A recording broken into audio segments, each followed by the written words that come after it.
Hello everyone, कैसे हो आप सभी लोग। आई होप आप बहुत अच्छे होंगे और अच्छे से तैयारी भी चल रही होगी। सो आज हम करने वाले हैं मंथली एमसीक्यू सीरीज का part 4 for the month of December. अगर आपने इसका प्रीवियस पार्ट नहीं देखा है तो आई बटन पे क्लिक कर सकते हैं, यहाँ पे आपको इसका लिंक विजिबल हो जाएगा। एंड पीडीएफ के लिए आप हमारा बेंचमार्क स्टडी का जो टेलीग्राम चैनल है उसे ज्वाइन कर सकते हैं, जिसका लिंक आपको डिस्क्रिप्शन में मिल जाएगा। Okay, so let's begin with the session. So पहली आपकी न्यूज़ है, बेसिक एनिमल हस्बेंड्री स्टैटिस्टिक्स जो है वो रिलीज किया गया था आपका, जो हमें एक comprehensive data and trends provide करता है related to India's life stock and dairy sector. जैसे मिल्क प्रोडक्शन कितना हो रहा है, ठीक है, और आपका मीट प्रोडक्शन कितना हुआ है, तो इसकी जानकारी हमें ये आपका प्रोवाइड करता है। मोटा मोटा ये हिसाब है, ठीक है। अब इसे रिलीज किसने किया है? हमारे union minister of state professor SP Singh Baghel, जो आपके मिनिस्टर है ministry of fisheries, animal husbandry and dairying के, राइट। ये आपके मिनिस्टर ऑफ स्टेट है, राइट। इन्होंने इसे रिलीज किया था नेशनल मिल्क डे के ओकेजन पे, जो सेलिब्रेट किया गया था 26 नवंबर को। कहाँ पे हुआ था सेलिब्रेशन? सुषमा स्वराज भवन, न्यू दिल्ली में। Okay, and this statistics is published by the department of animal husbandry and dairying, right.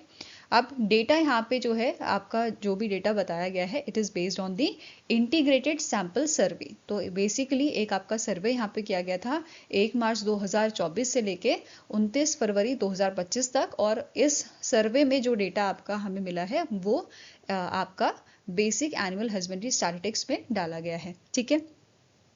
अब यहाँ पे क्या बोला है, इसमें आपका प्रोडक्शन एस्टीमेट जो है मेजर लाइफ स्टॉक प्रोडक्ट्स का, जैसे मिल्क का, एग्स का, मीट, वूल का, ये सब हमें यहाँ पे प्रोवाइड किया गया है, ठीक है।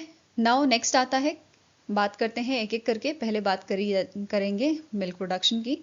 तो मिल्क प्रोडक्शन की अगर हम बात कर रहे हैं तो ग्लोबली इंडिया जो है सबसे ज़्यादा मिल्क प्रोडक्शन करता है, ये आपको पता होना चाहिए, ठीक है। India ranks first in the world in the milk production, सबसे ज़्यादा प्रोडक्शन करने वाला आपका देश है। टोटल प्रोडक्शन आपका 2024-2025 में कितना हुआ है? 247.87 मिलियन टन्स का, which shows a growth of 3.58% from the 2023-2024, ठीक है। पर कैपिटा अवेलेबिलिटी जो है ये हमारी बड़ी है, फ्रॉम 319 ग्राम पर डे से लेके ये आपका 485 ग्राम पर डे हो गया है 2024-25 में। Then top 5 milk producing states की बात करें तो पहला नंबर आपका उत्तर प्रदेश का आता है, followed by Rajasthan, Madhya Pradesh, Gujarat and Maharashtra, ठीक है। तो क्वेश्चन आपका एक तो मिल्क प्रोडक्शन में इंडिया कौन से रैंक पे है ये बन सकता है, ठीक है। दूसरा आपका बन सकता है कि आपका जो है प्रोडक्शन कितना हो रहा है। तीसरा कि कौन सा स्टेट सबसे ज़्यादा मिल्क प्रोड्यूस करता है, ठीक है। नेक्स्ट आपका आता है एग प्रोडक्शन की बात करें तो इंडिया जो है ग्लोबली सेकेंड नंबर पे है in the egg production. Total production 2024-25 में देखा गया था आपका 149.11 बिलियन एग्स का, with a growth of 3.18%, right. Per capita availability जो है ये हमारी बड़ी है, and it reach to 106 eggs per year 2024-25 में, राइट। अगर हम बात करें आपके टॉप 5 प्रोड्यूसिंग स्टेट्स की, एग प्रोड्यूसिंग स्टेट्स की, जो सबसे ज़्यादा प्रोडक्शन करते हैं एग का, उसमें पहला नंबर आपका आंध्र प्रदेश है, फॉलोड बाय तमिलनाडु, तेलंगाना, आपका वेस्ट बंगाल एंड कर्नाटका, ठीक है। मीट प्रोडक्शन की बात करें तो इंडिया मीट प्रोडक्शन में 4th नंबर पे आता है ग्लोबली। टोटल प्रोडक्शन इंडिया में 10.50 आपका जो है मिलियन टन्स का देखा गया था 2024-25 में, with a growth of 2.46%। And poultry farming की बात करें तो यहाँ पे 5.18 मिलियन टन का पोल्ट्री फार्मिंग, पोल्ट्री मीट जो है वो आपका देखने को हमें मिला था, राइट। अब बात करें टॉप 5 मीट प्रोड्यूसिंग स्टेट्स की तो पहला नंबर आपका वेस्ट बंगाल का आता है, followed by Uttar Pradesh, Maharashtra, Andhra Pradesh and Telangana, ठीक है। अब बात करते हैं वूल की। वूल प्रोडक्शन टोटल आपका 2024-25 में देखने को मिला है 34.57 million KG, and it shows a growth of 2.63%, ठीक है। टॉप 5 वूल प्रोड्यूसिंग स्टेट्स कौन से हैं आपका? राजस्थान है, जम्मू एंड कश्मीर है, ठीक है। राजस्थान, जम्मू कश्मीर, आपका गुजरात, महाराष्ट्र, हिमाचल, राइट। अब बात कर लेते हैं स्टैटिक इन्फॉर्मेशन की भी, कि ministry of fisheries animal husbandry and dairying के आपके यूनियन मिनिस्टर कौन है? राजीव रंजन सिंह है। मिनिस्टर ऑफ स्टेट हैं प्रोफेसर एसपी सिंह बघेल, ठीक है, एंड जॉर्ज कुरेन।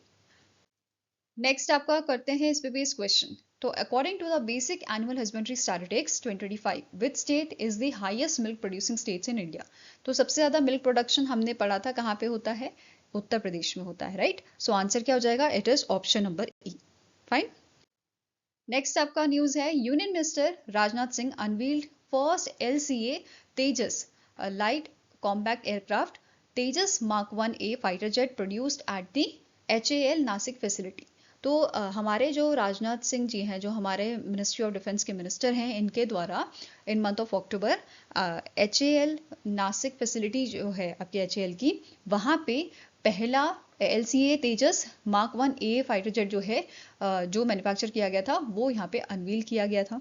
ठीक है, इसे डिजाइन और मैन्युफैक्चर किया गया है HAL and aeronautical development agency द्वारा।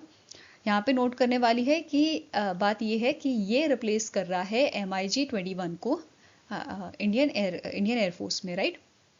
ये न्यूज़ हमने पहले भी आपकी कवर की हुई है। इसके अलावा यहाँ पे की फीचर्स की बात करें तो इसकी लेंथ आपकी रहेगी अप्रॉक्सीमेटली 13.2 मीटर की, विंग स्पैन अप्रॉक्सीमेटली 8.2 मीटर्स का है, हाइट इसकी रहेगी अप्रॉक्सीमेटली 4.4 मीटर की, मैक्सिमम टेक ऑफ वेट इसका है आपका अप्रॉक्सीमेटली 13,000 kg का, मैक्सिमम स्पीड आपकी रहेगी ओवर मैच 1.8।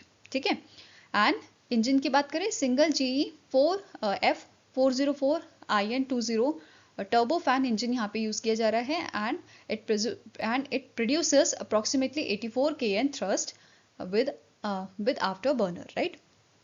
ये सारी चीज़ें यहाँ पे मेंशन की गई हैं। इसके अलावा इन्होंने हमारे जो राजनाथ सिंह हैं, हमारे जो यूनियन मिनिस्टर हैं मिनिस्ट्री ऑफ डिफेंस के, इन्होंने इनॉग्रेट किया था HAL का third production line for Tejas mark 1A Nashik Maharashtra में। ठीक है, to meet Indian air force requirement of 180 Tejas MK1A aircraft by 2032-2033। ठीक है, अब ये जो प्रोडक्शन कैपेसिटी है, हर एक लाइन यहाँ पे 8 एयरक्राफ्ट पर ईयर जो है प्रोड्यूस करेगी, उसका प्रोडक्शन यहाँ पे होगा, और टोटल पर ईयर यहाँ पे 24 तेजस जेट्स जो हैं वो आपके प्रोड्यूस किए जाएंगे, मैन्युफैक्चर किए जाएंगे। ठीक है, साथ में ही इन्होंने यहाँ पे इनॉग्रेट किया था second production line for HTT-40 trainer aircraft at the HAL Nashik, जिसका मेन ऑब्जेक्टिव है कि हम इंक्रीज करें मैन्युफैक्चरिंग कैपेसिटी को एंड फुलफिल करें IAF के ट्रेनर एयरक्राफ्ट रिक्वायरमेंट को। ठीक है, साथ में ही नोट करना है, इंडिया का डिफेंस प्रोडक्शन की बात करें तो इन्होंने ये भी हाईलाइट किया था कि इंडिया का डिफेंस प्रोडक्शन जो है वो आपका डबल हो गया है 1.5 लाख करोड़ फाइनेंशियल ईयर 2024-25 में, एंड डिफेंस एक्सपोर्ट जो है ये रिकॉर्ड हाई पहुंच गया है 25,000 करोड़ का। ठीक है, साथ में ही हमारा टारगेट क्या है, गवर्नमेंट ऑफ इंडिया का टारगेट है कि हम डोमेस्टिक डिफेंस मैन्युफैक्चरिंग करें 3 लाख करोड़ की, एंड डिफेंस एक्सपोर्ट करें 50,000 करोड़ का by 2029। Okay, Now next question है, who among the following was honored with the BRICS International Award 2025 for contribution to the spiritual education, cultural development and maritime innovation? तो इनमें से कौन से शख्स हैं जिनको ब्रिक्स इंटरनेशनल अवार्ड आपका जो है दिया गया था 2025 का? तो इनका नाम है अबू सुफियान खारो। ठीक है, सॉरी फॉर द प्रोनाउंसिएशन, गलत भी हो सकता है। सो इनको जो है ये अवार्ड मिला था, and he is the former deputy PM of republic of Dagestan, right. इनको ये अवार्ड मिला है इनके कंट्रीब्यूशन के लिए to the spiritual education, cultural development and maritime innovation. And ये जो इवेंट था ये आपका रशिया में हुआ था, मॉस्को रशिया में, and it is organized by the Times of Russia group and BRICS culture media forum. Okay, Now next आपको क्वेश्चन है, HSBC Holding Play collaborated with which organization to launch first of its kind acquiring platform for digital first global merchant? तो इनमें से कौन सा आपका platform है जिसके साथ रिसेंटली HSBC का कोलैबोरेशन हुआ था? So answer is option number D, that is Juspay के साथ इनका कोलैबोरेशन हुआ था। और यहाँ पे इसका मेन एम क्या है कोलैबोरेशन का, कि ये इंटीग्रेट करे एंटायर पेमेंट वैल्यू चेन को एक सिंगल सिस्टम में। ठीक है, जहाँ पे आप इसे ऐसा देखिए, जो मर्चेंट है वो मल्टीपल पेमेंट मेथड्स को वो जो है एक्सेप्ट कर सकता है एक सिंगल प्लेटफॉर्म पे। ठीक है, नाउ नेक्स्ट क्वेश्चन है, India and European Union conducted their first of its kind counter terrorism training at which of the following location? तो यूरोपियन यूनियन और इंडिया के बीच में जो है आपकी काउंटर टेररिज्म ट्रेनिंग हुई थी हरियाणा के मानेसर में, national security guard campus Manesar Haryana में ये ट्रेनिंग आपकी जो है परफॉर्म की गई थी। ये 13 से 15 अक्टूबर को ये परफॉर्म की गई थी। एंड पार्टिसिपेटिंग एजेंसीज की बात करें, इंडिया की तरफ से नेशनल सिक्योरिटी गार्ड इसमें शामिल थी एंड यूरोपियन यूनियन से हाई रिस्क सिक्योरिटी नेटवर्क, जिसमें यहाँ पे इन्होंने इनको रिप्रेजेंट किया था 28 एलीट यूनिट्स ने from 21 European union member states. Now next is, which aviation company partnered with Digi Yatra to provide smooth contactless boarding experience? तो यहाँ पे इनमें से कौन सा एविएशन कंपनी है जिसने पार्टनरशिप की थी डिजी यात्रा के साथ, ताकि कॉन्टैक्टलेस बोर्डिंग एक्सपीरियंस जो है, बेसिकली डिजिटल बोर्डिंग की यहाँ पे बात की जा रही है कि जहाँ पे आप जो है ऐप के थ्रू अपना डॉक्यूमेंट्स यहाँ पे जो है शो कर सकते हो और कॉन्टैक्टलेस बोर्डिंग एक्सपीरियंस यहाँ पे आपका रहेगा, ठीक है। और ये कोलैबोरेशन या ये पार्टनरशिप हुई थी इंडिगो एंड डिजी यात्रा के बीच में, राइट। सो आंसर यहाँ पे क्या हो जाएगा, it is option number D, ठीक है। नाउ नेक्स्ट यहाँ पे आपकी न्यूज है, unique identification authority of India ने एक प्रोग्राम लॉन्च किया है, एक स्कीम लॉन्च की है जिसका नाम है Sita, scheme for innovation and technology association with Aadhaar. तो इसका नाम याद रखना, फुल फॉर्म पूछा जा सकता है, ठीक है। इसका मेन एम क्या है, प्रमोट करना innovation and collaboration in the field of digital identity, so that ये आपका मतलब यहाँ पे जो इंडिया का आइडेंटिटी इकोसिस्टम है, इसको और सिक्योर हम बना सकें, एडवांस बना सकें और फ्यूचर रेडी बना सकें, ठीक है। नाउ ये जो स्कीम है इसका काम क्या रहेगा, it will bring together startups, academic institution and industry partners together. And ये यहाँ पे क्या बोला गया है कि ये जो पार्टिसिपेंट्स हैं ये काम करेंगे UIDAI के साथ डेवलप करने में नई technologies and solution digital identity के लिए। फाइन। अब फोकस एरिया इसका क्या रहेगा, आपका बायोमेट्रिक्स पे, ऑथेंटिकेशन सिस्टम पे, AI पे, डेटा प्राइवेसी पे, सिक्योर आइडेंटिटी एप्लीकेशंस पे, ठीक है। अब यहाँ पे इन्होंने क्या बोला है, पहले हम इसका पायलट फेज आपका चलाएंगे जिसमें कुछ आपके स्पेसिफिक चैलेंजेस जो हैं वो यहाँ पे रहेंगे startups, academic institution and industry partners के लिए। जैसे ये इसमें रहेगा फेस लाइवनेस डिटेक्शन। आप सभी को पता है आजकल क्या होता है, फेक फेसेस, जैसे डीप फेक का आपने कितना किस्सा सुना है, ठीक है, सोशल मीडिया पे बहुत रहता है। तो इस चीज से हमें कैसा छुटकारा मिलेगा कि हम आइडेंटिफाई कर पाए कि जो फेस है वो रियल है कि नहीं है, ठीक है। It will prevent identify spoofing using fake faces, जैसे photos, videos, masks, deep fakes जो भी होता है आपका, राइट। सो यहाँ पे जो स्टार्टअप्स हैं ये क्रिएट करेंगे ऐसा सॉफ्टवेयर डेवलपमेंट किट जो डिटेक्ट कर पाएगा कि जो फेस है वो रियल है कि नहीं है, राइट। दूसरा यहाँ पे चैलेंज क्या रहेगा, प्रिवेंशन अटैक डिटेक्शन, कि ये डिटेक्ट करेगा मैनिपुलेटेड और फेक फाइनेंशियल इमेजेस को, ठीक है। तीसरा रहेगा कॉन्टैक्टलेस फिंगरप्रिंट ऑथेंटिकेशन, कि आपके डिवाइस में हमारा जो फिंगरप्रिंट है, जैसे अभी क्या होता है फिंगरप्रिंट कैसे आपका जो है बायोमेट्रिक कैसा होता है, डिवाइस पे आप अंगूठा अपना लगाते हो, ठीक है, मतलब आपको जो आपकी उंगली है, आपका थंब है, वो टच होता है डिवाइस में। इन्होंने क्या बोला है कि हम ऐसा सॉफ्टवेयर बनाएंगे जो आपका बिना टच करे डिवाइस में स्कैन करेगा। तो इस टाइप के चैलेंजेस यहाँ पे इनिशियल फेज में रखे गए हैं, ठीक है। अब यहाँ पे नेक्स्ट पॉइंट क्या बोल रहा है कि ministry of electronics and information technology का जो स्टार्टअप हब है एंड नेस्कॉम जो आपका है, national association of software and service companies and UIDAI, इन तीनों के बीच में अग्रीमेंट साइन हुआ है, एक MOU साइन हुआ है। एंड यहाँ पे जो है एज अ स्ट्रेटेजिक पार्टनर ये यहाँ पे काम करेंगे to advance the objective of SITA scheme, ठीक है। अब यहाँ पे जो स्टार्टअप हब है ministry of electronics and information technology का, ये यहाँ पे प्रोवाइड करेगा technical monitoring, incubation, accelerator support startups को एंड इनोवेटर्स को। नेस्कॉम क्या करेगा, ये ऑफर करेगा industry connection, global outreach, entrepreneurial support, ठीक है। तो ये यहाँ पे इस टाइप का सपोर्ट यहाँ पे प्रोवाइड करेंगे UIDAI को। फाइन। अब बात करते हैं UIDAI के स्टैटिक इन्फॉर्मेशन की। इसके CEO है currently Bhuvnesh Kumar, headquarter new Delhi में है और इसे 2009 में स्टैब्लिश किया गया था। नाउ नेक्स्ट आपकी न्यूज आती है स्टेट माइनिंग रेडीनेस इंडेक्स की। अब ये जो इनिशिएटिव है इसको मिनिस्ट्री ऑफ माइन द्वारा आपका लॉन्च किया गया था एक्सेस करने के लिए एंड रैंक करने के लिए इंडियन स्टेट्स को, कि उनका जो प्रिपेयर्डनेस है, उनकी जो परफॉर्मेंस है उसके बेसिस पे माइनिंग सेक्टर में उनकी क्या प्रिपेयर्डनेस है, परफॉर्मेंस है, उसके बेसिस पे उनको रैंकिंग यहाँ पे प्रोवाइड की जाएगी। ठीक है, इसे वैसे तो सितंबर 2024 में लॉन्च किया गया था, रिलीज किया गया था मिनिस्ट्री ऑफ माइंस द्वारा। और इसका काम क्या रहेगा, ये इवैल्यूएट करेगा states across 17 reform areas and इसमें रहेंगे आपके लगभग 79 पैरामीटर्स। ठीक है, अब की पैरामीटर्स की बात करें तो इसमें ऑक्शन परफॉर्मेंस आपका आएगा, early mine operationalization, thrust on exploration, ये सारी चीजें इसमें पैरामीटर्स के तौर पे रहेंगी। ठीक है, अब यहाँ पे स्टेट्स को 3 कैटेगरी में यहाँ पे डिवाइड किया जा रहा है। कैटेगरी ए होती है आपकी mineral rich states, category B states with moderate mineral resources, category C states with a limited mineral resources. ये आपका पहला एडिशन है जो यहाँ पे रिलीज किया गया है स्टेट माइनिंग रेडीनेस इंडेक्स का। ठीक है, अब 3 कैटेगरी की यहाँ पे बात की है, इस पे कौन कौन से स्टेट्स हैं जिनको रैंक 1 मिली है, 2 मिली है, 3 मिली है, वो देख लेते हैं। कैटेगरी ए में रैंक 1 मध्य प्रदेश की है, रैंक 2 आपकी राजस्थान की है, रैंक 3 गुजरात की है। कैटेगरी बी की बात करें तो गोवा पहले नंबर पे, followed by UP and Assam. ठीक है, कैटेगरी 3 में पंजाब जो है इसकी फर्स्ट रैंक है, followed by Uttarakhand and Tripura. Fine, अब यहाँ पे आपको नोट करना है, स्ट्रेंथन करने के लिए माइनिंग सेक्टर रिफॉर्म्स को और इंसेंटिवाइज करने के लिए बेटर स्टेट्स परफॉर्मेंस, जो आपका ये इंडेक्स है इसको लिंक किया गया है एक और स्कीम के साथ, special assistant to states for capital investment scheme for financial year 2026।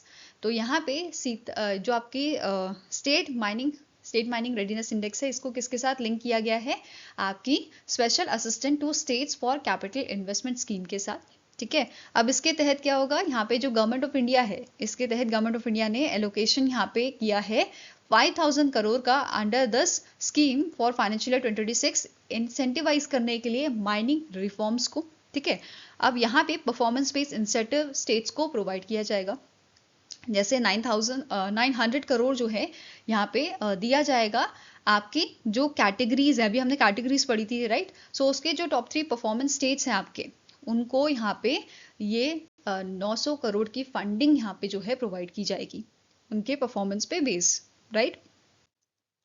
Now question here is, which state ranked first in category A under the State Mining Readiness Index 2025? So सबसे पहले number पे कौन सा आपका जो है स्टेट था category A में? सो आंसर आपका यहाँ पे हो जाएगा, it is your Madhya Pradesh. ठीक है, मध्य प्रदेश आपका कैटेगरी ए में फर्स्ट रैंक होल्डर था। फाइन, नाउ नेक्स्ट आप बात करते हैं एशिया पावर इंडेक्स 2025 की। तो रिसेंटली लॉय इंस्टीट्यूट जो है, इन्होंने आपका एक एशिया पावर इंडेक्स जारी किया है, जिसको 2018 से पब्लिश किया जा रहा है एनुअली। ठीक है, अब इसका काम क्या होता है, ये मेजर करता है कंट्री की overall power and influence Asia में। एशिया का इंडेक्स है तो एशिया की जो कंट्रीज हैं उनका यहाँ पे ओवरऑल पावर और इन्फ्लुएंस जो है वो मेजर किया जाता है इस इंडेक्स से। ठीक है, अब यहाँ पे 27 कंट्रीज और टेरिटरीज जो हैं वो इसका पार्ट बनी थी, एंड रैंकिंग्स जो है वो आपकी बेस थी 131 इंडिकेटर्स पे, which are grouped under the 8 thematic measures. ठीक है, पावर क्लासिफिकेशन यहाँ पे आपका रहेगा बेस्ड ऑन द स्कोर, जैसे अगर स्कोर आपका greater than equals to 70 points है तो वो सुपर पावर की कैटेगरी में आएगा। अगर आपका मेजर पावर जो है greater than equals to 40 points है तो ये मेजर पावर्स में रहेंगे। अगर पॉइंट्स आपके 10 मतलब greater than equals to 10 points है मिडिल पावर, और लेस देन 10 पॉइंट्स है तो माइनर पावर में आएगा आपका कंट्री। ठीक है, अब नेक्स्ट आती है रैंकिंग। टॉप 3 रैंकिंग्स की बात करें, टॉप 3 आपकी कंट्रीज की बात करें तो सबसे पहले नंबर पे आपका आता है यूएसए। ठीक है, followed by China and India. ठीक है, टॉप 3 कंट्रीज की बात करें, ठीक है, तो यहाँ पे यूएसए, चाइना, इंडिया था, और यहाँ पे इंडिया की रैंकिंग आपको नोट करनी है। ठीक है, third with overall score of 40, right. Overall score कितना है, 40 है। तो इंडिया जो है वो कौन सी कैटेगरी में आता है, मेजर पावर की कैटेगरी में आ जाता है। ठीक है, followed by Japan and Russia. Now next middle power countries की बात करें तो उसमें Japan, Russia, Australia, south Korea, Singapore, ये सारे इसमें आ जाते हैं। माइनर पावर में पापुआ न्यू गिनिया, फिर आपका तिमोर लेस्ते, ये सारी कंट्रीज आपकी माइनर वाले सेक्शन में आती हैं। टॉप 3 गेनर्स की बात करें तो ये रहा था north Korea, Vietnam, China, and सबसे ज्यादा लॉसेस हमें देखने को मिला है यूएसए का, followed by Bangladesh and Taiwan. ठीक है, अदर जो आपके इंडिकेटर्स हैं उनमें इंडिया की क्या परफॉर्मेंस रही थी वो देखते हैं। जैसे इकोनॉमिक कैपेबिलिटी में इंडिया की 3rd रैंक रही थी, मिलिट्री कैपेबिलिटी 4th, रेसिलेंस में भी 4th, फ्यूचर रिसोर्सेज में 3 रही थी, इकोनॉमिक रिलेशनशिप में 9, डिप्लोमेटिक इन्फ्लुएंसेस आपका 4 एंड कल्चरल इन्फ्लुएंस जो है इसमें भी 4 यहाँ पे रैंक रहा था इंडिया का। देन डिफेंस नेटवर्क में 11th रैंक इंडिया की रही थी।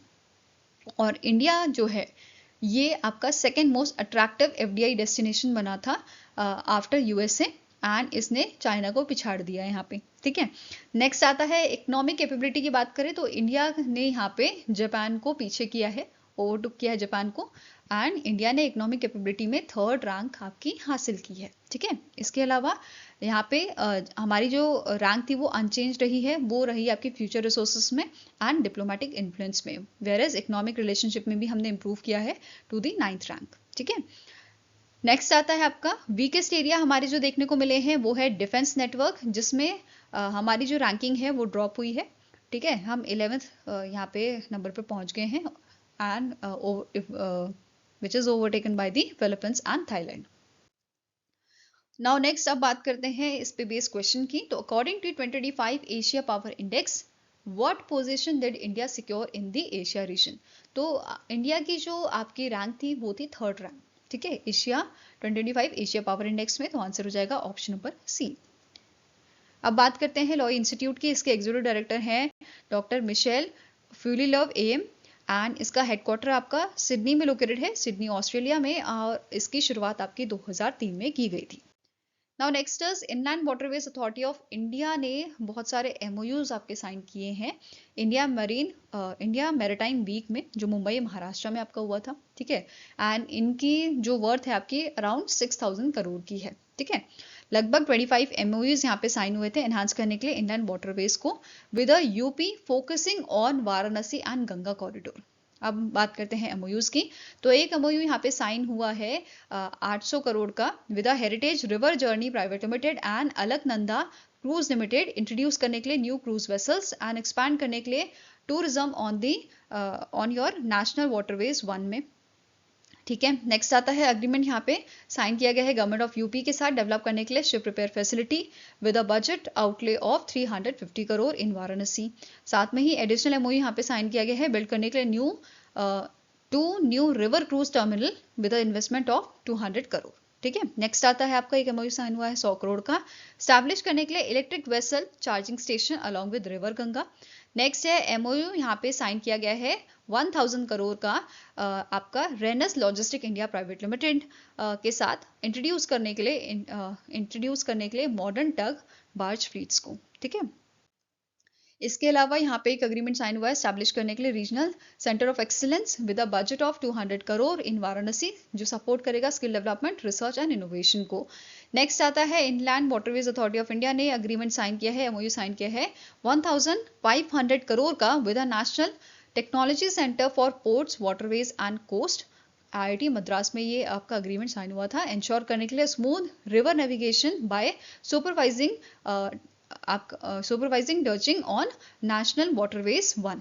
ठीक है, नेक्स्ट आता है एक एमओयू आपका 1500 करोड़ का साइन हुआ है किसके साथ, Indian port rail and ropeway corporation limited के साथ, प्रिपेयर करने के लिए major report and consultancy, enhance करने के लिए railway connectivity to multi model terminals at the Varanasi आपका झारखंड में, साहिबगंज एंड हाल्दिया में आपका वेस्ट बंगाल में। ठीक है, हाल्दिया इन वेस्ट बंगाल।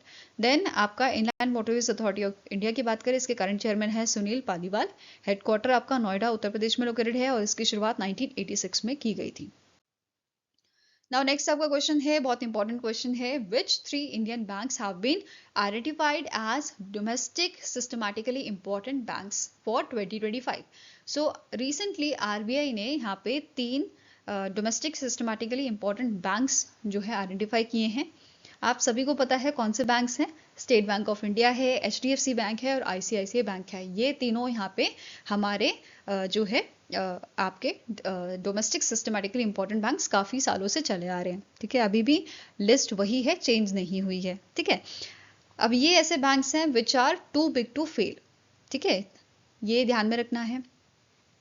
अब यहाँ पे जो है नोट करने वाली बात क्या है जो एग्जाम में पूछी जा सकती है कि स्टेट बैंक ऑफ इंडिया जो है इसको कब डेजिग्नेट किया गया था as a domestic systematically important bank.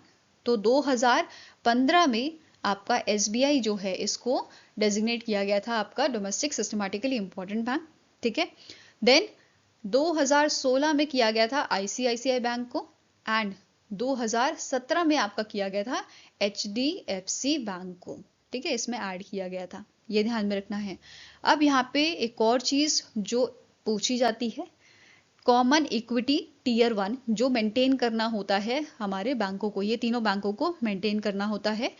ठीक है, कॉमन इक्विटी टीयर 1 रिक्वायरमेंट क्या होती है आपकी, तो स्टेट बैंक ऑफ इंडिया के लिए ये आपकी 0.80% रहती है, जो हाई रहती है। मतलब कि अगर बैंक को शॉक लगेगा तो वो उसको जो है आपका जैसे शॉकर होते हैं ना, वो क्या करते हैं, शॉक से बचाते हैं आपको। तो वैसे ही जब बैंक पे दुविधा आन पड़ती है तो ये जो आपका ये आपका CET1 रिक्वायरमेंट है, ये बैंकों को बचाता है उस शॉक से। ठीक है, तो HDFC बैंक का आपका 0.40% है और ICICI बैंक का आपका 0.20% इनको मेंटेन करना है। ठीक है, नेक्स्ट क्वेश्चन है which company received SEBI's approval, final approval to launch rupees 10,000 crore IPO। तो इनमें से कौन सी आपकी कंपनी है जिसको सेबी का अप्रूवल मिला है लॉन्च करने के लिए 10,000 करोड़ के IPOs? तो answer here is ICICI prudential asset management company, इनको ये फाइनल अप्रूवल सेबी द्वारा दिया गया है। नाउ नेक्स्ट क्वेश्चन आता है which company has been approved by the RBI to operate as a payment aggregator cross border inward and outward licence basically. So यहाँ पे कौन सी इसमें से आपकी ऑर्गेनाइजेशन है, कौन सी कंपनी है जिसको RBI का अप्रूवल यहाँ पे मिला है cross border inward and outward payment aggregator के लिए? तो कितने टाइप के एग्रीगेटर होते हैं मुझे आप कमेंट सेक्शन में बताएंगे, बहुत बार हम डिस्कस कर चुके हैं। ठीक है, अब कौन सी कंपनी को ये अप्रूवल मिला है, तो ये रेजर पे को रिसेंटली RBI का अप्रूवल मिला है कि वो ऑपरेट कर सकते हैं एज अ पेमेंट एग्रीगेटर। किसके लिए? Cross border inward and outward के लिए। ठीक है, रेजर पे की बात करें, इसे 2014 में स्टैब्लिश किया गया था, हेडक्वार्टर बेंगलुरु कर्नाटका में है। इसके दो आपके को फाउंडर हैं, हर्षल माथुर जो इसके CEO भी हैं और शशांक कुमार जो इसके MD भी हैं। ओके, नेक्स्ट क्वेश्चन है according to the OECD economic outlook 2025 what is India's projected GDP growth for financial year 2026? So OECD economic outlook 2025 का जो रिलीज किया गया था, इसके अकॉर्डिंग इंडिया की GDP फॉरकास्ट आपकी फाइनेंशियल ईयर 2026 के लिए 6.7% बताई गई है। अगर हम बात करें फाइनेंशियल ईयर 2027 की तो 6.2%, 6.4% 28 के लिए। ठीक है, इन्फ्लेशन की बात करें तो यहाँ पे इन्फ्लेशन आउटलुक फाइनेंशियल ईयर 2026 का प्रोजेक्ट किया गया है 1.9%, 3.4% बताया गया है फाइनेंशियल ईयर 2027 के लिए।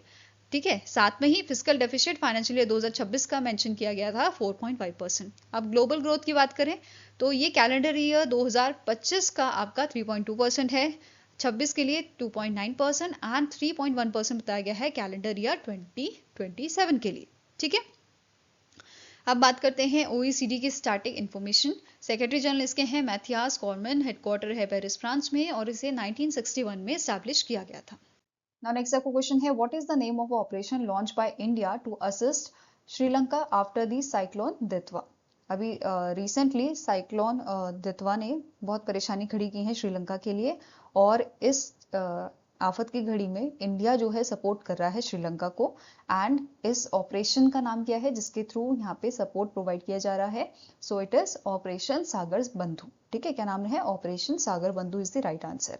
अब इंडिया ने ये ऑपरेशन लॉन्च किया था ताकि urgent search and rescue and humanitarian assistance and disaster relief support provide किया जा सके श्रीलंका को। एंड यहाँ पे एक क्वेश्चन जो बन सकता है कि इस साइक्लोन का नाम किसने दिया है? यमन ने इस साइक्लोन का नाम दिया है दितवा। दितवा लगून एक आपका यहाँ पे जगह है, रामसर साइट है बेसिकली आपके सोकोत्रा आइलैंड में, जो यमन के पास आपका पड़ता है। ठीक है, जहाँ पे आप मैप देख पा रहे हो तो ये यमन है एंड यहाँ पे है इसका सोकोत्रा आइलैंड, जहाँ पे दितवा लगून नाम की एक लेक है। ठीक है, जो आपका एक रामसर साइट भी है। ठीक है, ये बेसिकली एक बीच है आपका। अब यहाँ पे यमन के बारे में बात करें तो इसकी कैपिटल है साना एंड इसकी करेंसी है यमनी रियाल। ओके, नेक्स्ट आपको क्वेश्चन है रिसेंटली इनमें से एक वैरायटी है ऑरेंज की जिसको जीआई टैग मिला है इन मंथ ऑफ नवंबर। सो ये कौन सी आपकी वैरायटी है? तो it is Darjeeling mandarin orange from the West Bengal, जिसको रिसेंटली जीआई टैग मिला है। ठीक है, इससे पहले वेस्ट बंगाल को डाले खुर्स खुरसैनी जो एक चिली आपकी होती है, ठीक है, यहाँ पे देख सकते हो आप रेड चिली, इसको जीआई टैग मिला था और इन्होंने ये शेयर किया था सिक्किम के साथ। ठीक है, वेस्ट बंगाल और सिक्किम को डाले खुरसैनी जो है इसके लिए जीआई टैग मिला था। ठीक है, in the year 2021। So next आपका यहाँ पे न्यूज है, recently Mercer CFA institute global pension index 2025 जो है वो रिलीज किया गया था और इसे रिलीज करने वाला इंस्टीट्यूशन आपका था Mercer chartered financial analytics institute and मोनाश centre for financial studies. तो इन सब ने मिलकर इसको रिलीज किया था और इसका 17वां एडिशन अभी रिलीज किया गया है। नाउ नेक्स्ट पॉइंट क्या है कि ये जो आपका रैंकिंग है, जो ग्लोबल पेंशन इंडेक्स की यहाँ पे बात की जा रही है, ये ग्लोबल रैंकिंग होती है आपकी पेंशन सिस्टम पे बेस्ड। ठीक है, मतलब कितना अच्छा पेंशन सिस्टम जो है कौन सी कंट्री प्रोवाइड कर रही है, ये इंडेक्स इसकी लिस्ट आपको प्रोवाइड करता है। ठीक है, it is a global ranking of pension system that highlights strengthens weakness and reform needs to ensure adequate, sustainable and transparent retirement income. Now next point है कि जो रिपोर्ट है ये इवेल्युएट, इस रिपोर्ट में जो इसका 17th एडिशन था, इस एडिशन में आपका 52 कंट्रीज का जो रिटायरमेंट इनकम सिस्टम है उसको इवेल्युएट किया गया है और इसके 3 आपके कह सकते हो आप पिलर होते हैं जिस पे बेस ये इंडेक्स आपका बनाया जाता है, एडिक्वेसी, इंटीग्रिटी एंड सस्टेनेबिलिटी। ठीक है, अब इस लिस्ट में, इस एडिशन में, 17वें एडिशन में नए एंटिटीज जो इसमें जोड़े गए हैं वो कौन कौन से हैं? कुवैत है आपका, ठीक है, नाम्बिया है, ओमान है और पनामा है। ये जो लिस्ट है आपकी, या जो ये इंडेक्स है, ये आपकी 5 कैटेगरी में या 5 ग्रेड में ये बटा होता है। सबसे अच्छी जिसका पेंशन सिस्टम होता है वो ग्रेड ए में आते हैं, followed by B, C, D and E. ठीक है, एक एक करके ये ऐसे आपके फॉलो किए जाते हैं। ठीक है, अब आपका जैसे फर्दर भी ये ग्रेड आपके इसमें सब डिवाइड होते हैं। ठीक है, उसको बाद में करेंगे। अब टॉप कंट्रीज यहाँ पे कौन सी थी जिनका सबसे अच्छा पेंशन सिस्टम है? तो it is Netherland, Iceland, Denmark, Singapore and Israel. ये आपके ग्रेड ए में, ग्रेड ए रैंकिंग में आपके आए हैं। ठीक है, अब बात करते हैं इंडिया की। तो इंडिया को रखा गया है ग्रेड डी में। ठीक है, इंडिया का स्कोर कितना था? 43.8 इंडिया का ओवरऑल स्कोर था एंड ये स्कोर आपका 2024 में 44 था, नाउ इट इज 43.8। ठीक है, अब बात करें पिलर वाइज, तो एडुकेसी में इंडिया का स्कोर रहा है 34.7, सस्टेनेबिलिटी में 43.8 एंड इंटीग्रिटी में 58.4। ओके, नाउ इस पे बेस क्वेश्चन करते हैं। The Mercer release a report titled Mercer CFA institute global pension index 2025 in collaboration with the chartered financial analytics institute and मोनाश centre for financial studies. As per the report, which country scored 84.0 in Mercer CFA Institute Global Pension Index? So इसमें सबसे ज्यादा score किया है Netherlands ने और कितना score है? 84.0 इसका स्कोर है। सेकेंड नंबर पे आपका था Iceland with 84.4, followed by Denmark 82.3, Singapore 80.8 और इजराइल आपका 80.3 था। ठीक है, अब ग्रेड ए की बात करें तो इसमें आपका ये सारी कंट्रीज से अभी हमने डिस्कस किया, Netherland, Singapore, Iceland, Denmark, Israel. B plus में आपका है, जैसे मैंने आपको बताया था फर्दर बी, यहाँ पे जो कैटेगरीज है सब डिवाइडेड है। सो बी प्लस में Sweden, Australia, Chile, Finland and Norway आपका है। ठीक है, ऐसे ही बी कैटेगरी में स्विट्जरलैंड, यूके, कुवैत, यूग्रे, Hong Kong, SAR, Canada, New Zealand, France, Mexico, Belgium, Croatia, Germany, Ireland, Saudi Arabia, आपका पुर्तगाल, कजाकिस्तान, ये सारे बी में है। सी प्लस में UAE, Spain, Colombia, USA, Oman, Malaysia को डाला गया है। ऐसे ही सी वाली में बोत्सवाना, नाम्बिया, जापान, ब्राजील, आपका Taiwan, south Africa, Indonesia, Thailand, Peru, Austria, Korea, Vietnam, Poland, Italy, Panama and China इसमें शामिल है। वहीं पे ऑप्शन आपका ग्रेड डी जो है इसमें टर्की, फिलीपींस, अर्जेंटीना और इंडिया। ग्रेड डी में इंडिया को यहाँ पे प्लेस किया गया है। इंडिया के साथ साथ 3 कंट्रीज और है आपकी, ये तीनों कंट्री है, इसके बारे में पूछा सकता है कि इंडिया के साथ साथ ग्रुप डी में और कौन सी कंट्रीज थी, तो इस टाइप का क्वेश्चन भी बन सकता है। ठीक है, और लास्ट है आपका ई, इसमें कोई भी कंट्री आपका नहीं आया है, ठीक है। नाउ मर्सर सीईओ के मर्सर की स्टैटिक इन्फॉर्मेशन कवर करें तो मर्सर के सीईओ हैं पैट टॉमलिंसन। हेडक्वार्टर इसका न्यूयॉर्क में लोकेटेड है यूएसए में, एंड इसे 1945 में स्टैब्लिश किया गया था। नाउ नेक्स्ट आपका क्वेश्चन है, according to the world directory of modern military aircraft. So recently ranking आपकी रिलीज की गई थी, ठीक है, world directory of modern military aircraft ranking for 2025। Now question is which country has the third most powerful air force in the world. तो recently India जो है वो थर्ड पोजीशन पे आया है एज अ पावरफुल जिसके पास पावरफुल एयरफोर्स है, और इंडिया ने सरपास किया है चाइना को, राइट। सो आंसर क्या हो जाएगा, it is option number C, third number पे इंडिया है, और इंडिया से पहले कौन है आपका यूएसए एंड रशिया है, ठीक है। USA and Russia are the top two country in a most powerful which are having a most powerful air force, ठीक है। एंड आफ्टर इंडिया चाइना आ जाता है, फाइन। नाउ यहाँ पे नेक्स्ट आपका पॉइंट क्या बोल रहे हैं, ये जो रैंकिंग है ये हमें कॉम्प्रिहेंसिव असेसमेंट प्रोवाइड करती है ग्लोबल मिलिट्री एयर पावर का, जिसमें 103 कंट्रीज का 130 कंट्रीज का डेटा जो है वो यहाँ पे एनालाइज किया गया है, and 129 air services with 48,082 aircraft and rank air forces using the total value rating based on the fleet size, operational readiness, modernisation, logistic and training. तो ये इसके पिलर हैं जिसके बेसिस पे यहाँ पे टोटल वैल्यू रेटिंग जो है वो बनाई जाती है, फाइन। नाउ अब वर्ल्ड की टॉप मोस्ट पावरफुल फोर्सेस के बारे में बात करें तो पहला आपका नाम आता है यूनाइटेड स्टेट्स एयरफोर्स का, ठीक है। United states navy second number पे है, रशियन एयरफोर्स आपकी थर्ड नंबर पे है, United states army fourth number पे है। वहीं पे यूनाइटेड स्टेट्स मरीन क्रॉप की बात करें तो ये फिफ्थ नंबर पे आता है, और सिक्स नंबर पे है इंडियन एयरफोर्स, ठीक है। ये टॉप मोस्ट पावरफुल फोर्सेस हैं। अगर हम एयर फोर्सेस की बात करें तो यूएसए, रशिया और इंडिया का नाम थर्ड पे आता है, ठीक है, जिसपे बेस मैंने क्वेश्चन आपका बनाया है, राइट। अब इंडिया की बात करें तो इंडिया में टोटल 2488 यूनिट्स है एयरक्राफ्ट इन्वेंट्री की, जिसमें 1716 इंडियन एयरफोर्स की हैं, 540 आपकी इंडियन आर्मी की हैं, और आपकी 232 जो है वो इंडियन नेवी की हैं, ठीक है।